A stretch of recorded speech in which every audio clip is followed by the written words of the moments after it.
All right, TJX came out with their quarter today, and the shares popped 7%, despite pretty bad report. But it makes sense, and these are some of the things where I could see if you're not a regular market participant or you're just learning, you'd go, "Wow, this is so counterintuitive. It doesn't make any sense." But we're gonna try and help you make sense of it.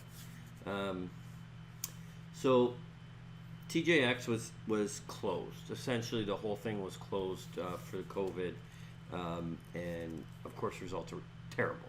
They're also expected, but even saying that, things were worse than expected. Even with really bad expectations built in. So we'll quickly go over the quarter.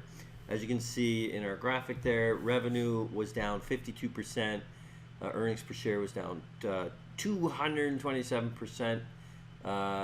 And last year they earned in revenue they did 9.28 billion. This year they only did 4.4 billion for the quarter. Earnings per share was 58 cents. It went to minus 74 cents.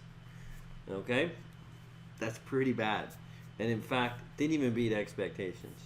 So the expectations were for 5.17 billion, so missed by 14.9% on the top line. And on the bottom line, they posted they were expecting minus 15 cents. Actually did minus 74. So a miss of 80% almost. That's pretty bad, right? Like, how can the shares not go down? Well, it was the other things that were presented, and that's why you sometimes got to listen to the conference call or read some of the wires, and you'll figure it out. And basically, right at the end, or recently, they've opened up some stores. Okay, in fact, our graphic says 1,600 of the 4,500 stores showed good results. Okay, let's try that again. 1,600 of 4,500 stores are open again already.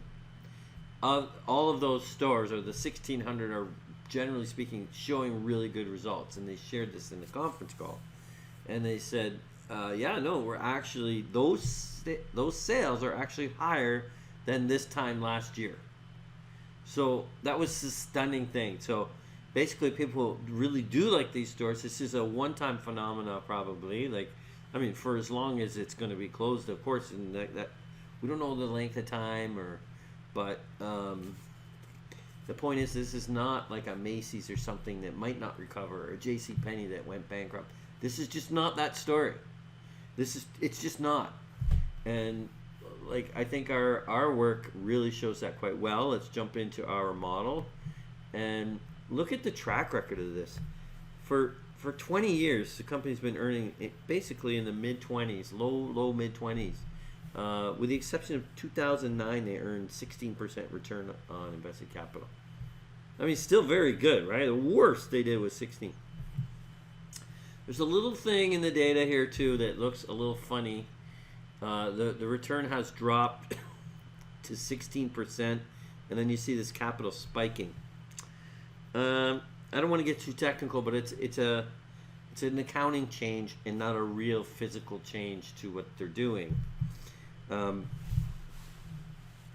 Again, without being too technical, companies now have to, if they have a lease, they have to capitalize that lease on their balance sheet. Therefore, the invested capital went up and the return came down. But really, it's just an artificial accounting thing. The actual way the store is operating is identical. Nothing changed. So now going forward, that doesn't mean we'll have lower returns, but maybe more sustainable. At any rate, that's enough on that. We can talk about that another time. Our default valuation comes out at 58. Now, you're asking, okay, but wait, there's this COVID thing. And this is a good lesson for people who only think, just don't always involved in the market and don't really know if the earnings go down, why doesn't the shares automatically come down too? Well, it's a one-year thing. It's literally a one-year thing. I do believe 100%, especially based on the earnings commentary. The management commentary on that. So what I would do to change this model, instead of saying, okay, they're going to earn 16% next year, I just dropped that down to like 2. I mean, it's virtually nothing. And I want you to watch the intrinsic value. So change it to 2% instead of 16. That obviously drops the cash flow. That only changed the forecast by $3. I mean, the warranted value, intrinsic value. It was 58 when we earned 16. But you can reasonably assume it's going to jump back to 16% in this case. I don't think this is one of these, it's a big issue. People really like the store.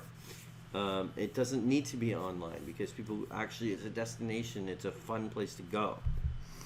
Okay, so that's all you would have to do to adjust that forecast. Now, you might want to do other things that we would do with or without COVID is well, what kind of fade is it in the long run? So, we've seen they've never done worse than 16, yet our model says in the long run they're going to earn 8. Well, maybe we're being just too punitive. I mean, let's just try 16 just because that's the lowest they've done. And it's just a scenario. I don't think, I'm not saying the shares are going to go to 103. But if they can maintain this kind of rate of return that they've been generating for a long, long time, that's what the shares are actually worth. Now, market use typically a little more conservative, so maybe we use a 12 and, just get a little bit of a moderated valuation. We could say maybe the rate at which it's fading is instead of 8%, it fades a little less severely and use 7. I mean, there's a whole bunch of scenarios. And I don't need to necessarily even pick one. All I need to know is if it, ceteris paribus, if it just keeps going, it's worth more. It's worth quite a bit more. So one more thing I want to say about that. This is the kind of company we're looking at a lot harder now. We've been doing a lot of companies that are strictly doing okay during COVID, right? Like we just did one on NVIDIA.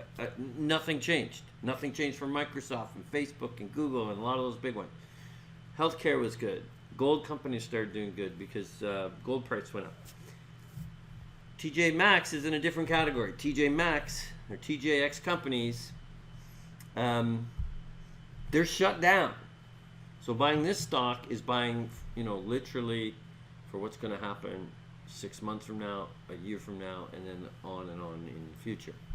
Okay, it's a different animal, and these ones are still down though.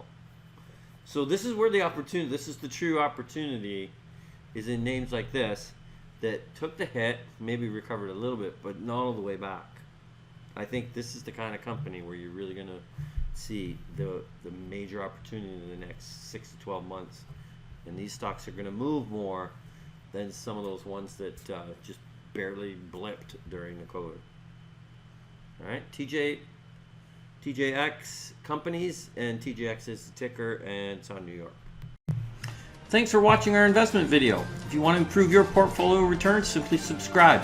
Or if you're an investment advisor or retail investor and you want help with your portfolio more directly, we can help you with a managed account and manage each and every trade for you.